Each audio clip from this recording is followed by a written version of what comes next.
I was savoring the last sip of my morning coffee when a sharp, demanding knock rattled my front door. Not a polite tap, the kind that hits you like a fist in the gut. I opened it to find two uniformed officers looming on the porch, and behind them stood a woman I'd noticed prowling the sidewalks recently, jabbing her finger at me like she was identifying a fugitive. "HOA Karen, that's him. That's the squatter," she shrieked, cheeks blazing with self-righteous fury. "He doesn't belong here." I stood frozen, mug still in hand, brain struggling to catch up. "Excuse me, this is my house. I've lived here 15 years. The woman later introduced to me as Karen Mitchell, our brand new HOA president, pushed forward, nearly elbowing one of the officers aside. "We have zero record of this man. He appeared out of thin air and started occupying an abandoned property." I carefully set my mug on the entry table, reached for my wallet, and tried to keep my voice level. "Officers, here's my ID. Michael Chen. This exact address." I handed over my driver's license. "I can also show you the deed if you'd like." One officer studied the license while the other turned to Karen with a raised eyebrow. "Ma'am, filing a false report is serious. This looks like his legal residence." Karen's face twisted in outrage. "That ID could be fake. He probably forged everything. You need to drag him out right now." The officers exchanged a weary look that told me this was about to become an all-day ordeal. Here's the thing. I was one of the original owners in Oakwood Estates. I bought in when it was nothing but red dirt, survey stakes, and construction noise. I watched every street get paved, every tree planted. But for the last 3 years, I'd been gone, 3,000 miles away in Arizona, taking care of my parents. Dad's Alzheimer's had progressed faster than anyone expected, and Mom couldn't handle it alone. They died within months of each other last year. When the funerals were over and the house there was sold, I came back to the only place that still felt like home. While I was away, I'd rented the house to a nice young couple who moved out right before I returned. HOA dues continued to auto-draft every month. I just wasn't physically here. Apparently, my 3 years of absence were all Karen needed to declare my house abandoned and me an intruder. Karen Mitchell had blown into the neighborhood 2 years ago and rocketed up the HOA ladder, crowning herself president 6 months ago. Neighbors described her reign as a one-woman regime change, fining people for blades of grass that dared grow half an inch too long and inventing emergency regulations whenever the mood struck. "Officers, I'm happy to show you whatever you need," I said, forcing calm past the hammering in my chest. "Deed, tax records, utility bills, please. Come in." As the officers stepped inside, Karen tried to bulldoze her way in behind them. "I'm coming too. As HOA president, I have every right, ma'am," the taller officer cut in, voice like steel. "Step back. This is private property, but he could be destroying evidence right now," she screeched, high enough to make dogs 3 streets over howl. "Wait on the lawn or leave the property. Your choice." I caught a glimpse of neighbors clustering across the street as I closed the door. Inside, I spread out 15 years of paperwork across the kitchen island. Everything matched. "Officer Rodriguez name tag finally readable," finished confirming my identity over the radio and looked almost embarrassed. "I'm really sorry you got dragged into this, Mr. Chen." "Clear misunderstanding." I gave a tired laugh. "Misunderstanding is putting it kindly." Rodriguez lowered his voice. "Has this woman been bothering you before today?" I exhaled. "Pretty much non-stop since I got back. First, it was passive-aggressive notes demanding I present myself to the board. Then she started interrogating neighbors about me. Last week, she taped an official-looking violation notice to Midor, or claiming I was occupying a residence without HOA registration. I've owned this house since before she even knew this zip code existed.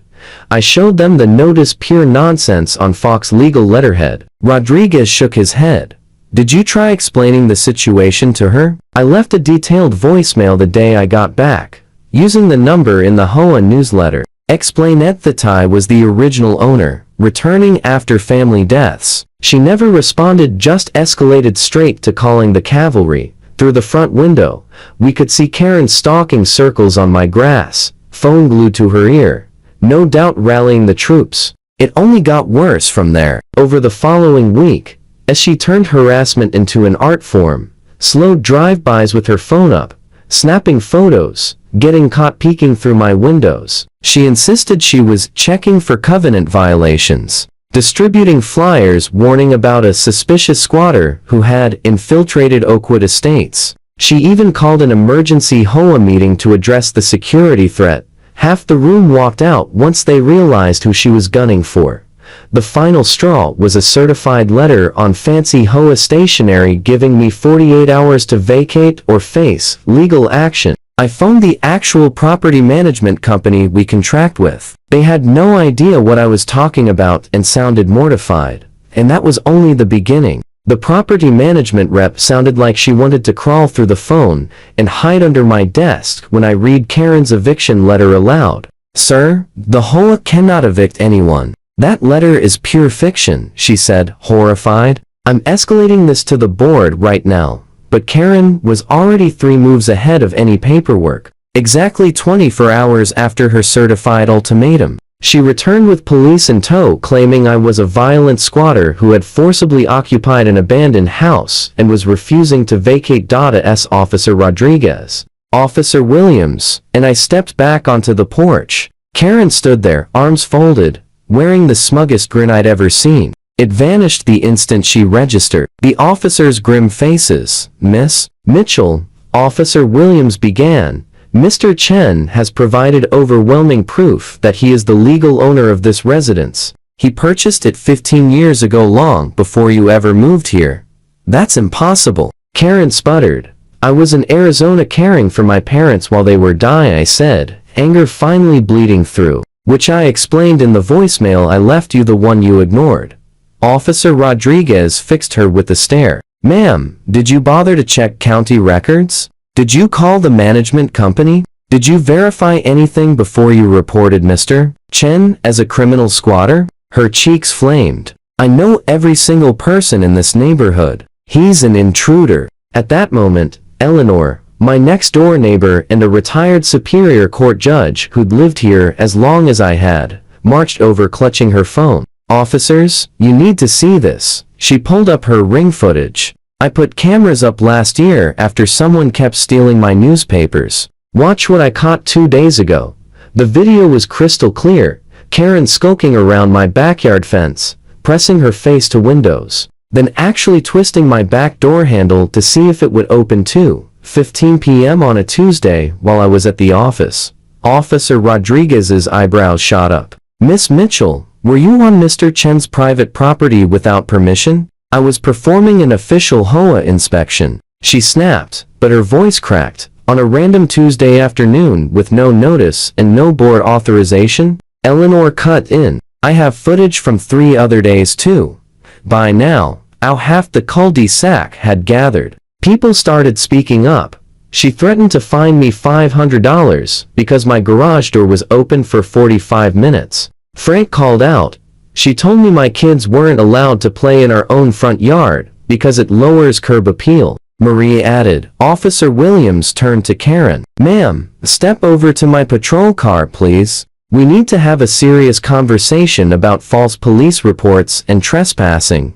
This is insane. I'm the president of the HOA." She shrieked. "Your title doesn't grant you immunity from the law," Rodriguez said flatly. "And from what we're hearing, you've been weaponizing that title for months." Right then, black sedan pulled to the curb. A sharply dressed man got out and introduced himself as Robert Daniels, general counsel for the HOA's management company. "Miss Mitchell," he said, voice calm and arctic, "after Mr. Chen's call yesterday, the board held an emergency vote. You have been immediately removed from the presidency and the board entirely for repeated violations of the bylaws and acting without authority." Karen went sheet white. "You can't, they elected me." Daniels handed her a letter. Section 8.3 allows instant removal for abuse of power. Trying to have a 15-year resident arrested because you didn't recognize him was apparently the last straw. While Daniels spoke, Rodriguez had been quietly relaying everything over the radio. He stepped forward. "Karen Mitchell, turn around. You're under arrest for filing a false police report, criminal trespass, and attempted unlawful entry. This is outrageous. I'll have your badges." I'll sue every one of you, she screamed as the cuffs clicked on. The entire street watched in stunned silence as the self-appointed queen of Oakwood Estates was loaded into the back of a patrol car, mascara streaking, still yelling about property values. 2 days late, the charges were official: 3 misdemeanors, false report to police, criminal trespass, and attempted breaking and entering. Bail was set at $5,000, and the judge slapped a 500-foot restraining order on her regarding my house. She was looking at up to a year behind bars and $2,500 in fines, plus whatever her lawyer was going to cost. But the cherry on top came when the association hit her with a civil suit for misuse of HOA funds. Those pretty flyers calling me a dangerous squatter weren't cheap and defamation. They were asking for $15,000. Witnesses at the jail said, when the deputy handed her the civil papers, Karen sank into a plastic chair, stared blankly at the wall, and kept whispering, "I was only protecting our property values. I was only protecting our property values."